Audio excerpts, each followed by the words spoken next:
The accusation has been in the past 8 weeks about the fact that the grandfather economy, the government is now trying to focus on the present government. The accusation is that you single-handedly caused that economy to be stagnant the way it is and not moving. How do you respond to that?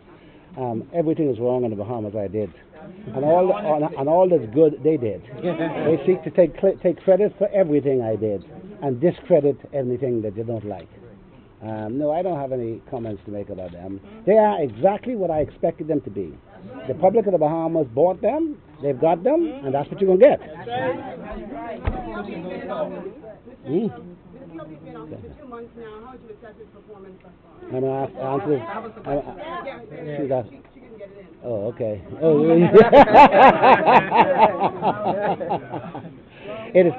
It is not for me to assess their performance.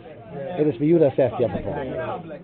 It's for you to assess their performance. It's for you who are in the media, who are becoming public relations props for the government.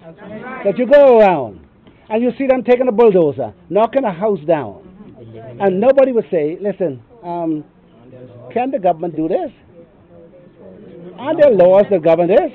I didn't miss your story. I saw your story, and I saw Algernon Allen speaking on your TV, and I saw how he was hoodwinking your reporter.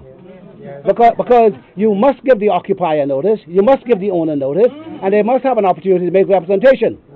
You cannot just go and do so. That's what distinguishes a democracy from a totalitarian society. That's right. We would all like to be able to clean up all the old cars that are around the place. Just go and pick them up and carry them. All the old houses and the rest of it, etc. But the reality is that there are laws and there are rules that you ought to abide by, and the government ought to set the example. But yes, you did do a story. You also did a wonderful story on the question of these police shootings. You know, we have a high crime problem in society. But what you cannot do is permit the policeman to act outside the law.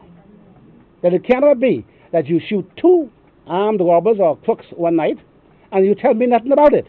I just shot them. They're dead. You must explain to me. I'm a public. You have a right to shoot when you are threatened. You don't have a right to willy-nilly go and shoot somebody. Or to have a commissioner of police who now had a new tone, who tells us this story about what a wonderful thing is happening. These are not the stories he told me when I was in office about urban renewal. These are not the same stories. But maybe I was mistaken then. Maybe my eyes are clear now. Okay? I said what I wanted to say. I didn't say any more than that. But I would be happy to say more than that if it's a response to what I say. Okay, so you contend that as former Minister Lang does, that his comments relative to urban... Most inappropriate. Most inappropriate. He had all the tools he needed to do the job. All the tools. There was never a request from the police that wasn't honored. In fact, we gave the police more than they asked for. And the police is is fully resourced today. Fully resourced today. What would you say is your greatest accomplishment, sir? Would it be more than... Leaving here with my head held high. How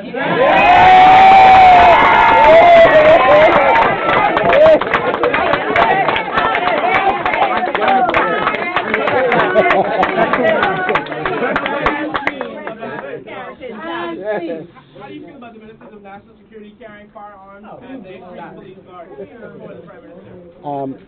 Well, the police are supposed to facilitate and accommodate people against whom there's a threat. If you are a high-risk person, then the police ought to be able to give you additional protection and or in some cases permit you to carry an arm. I never had to carry any arms. No minister of mine ever had to carry any arms.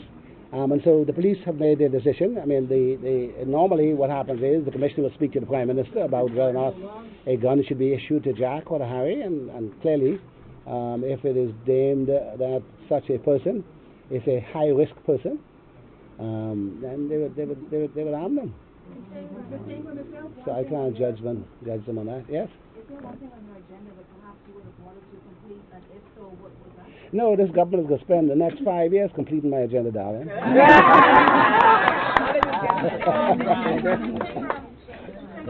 with Mr. Paert death, how are you going to mount a successful by-election? election campaign? We will.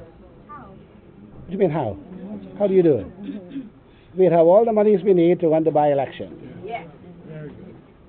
All the monies we need. We've already started to pay down the debt we had since the election. We will pay it off. Mr. Ingraham, how do you respond to criticism that your departure has left the FNM broken? Left me what? Broken? What do you mean by broken? What do you mean? They don't feel as if it's going to form a viable opposition to the Progressive Party. Well, just wait and see.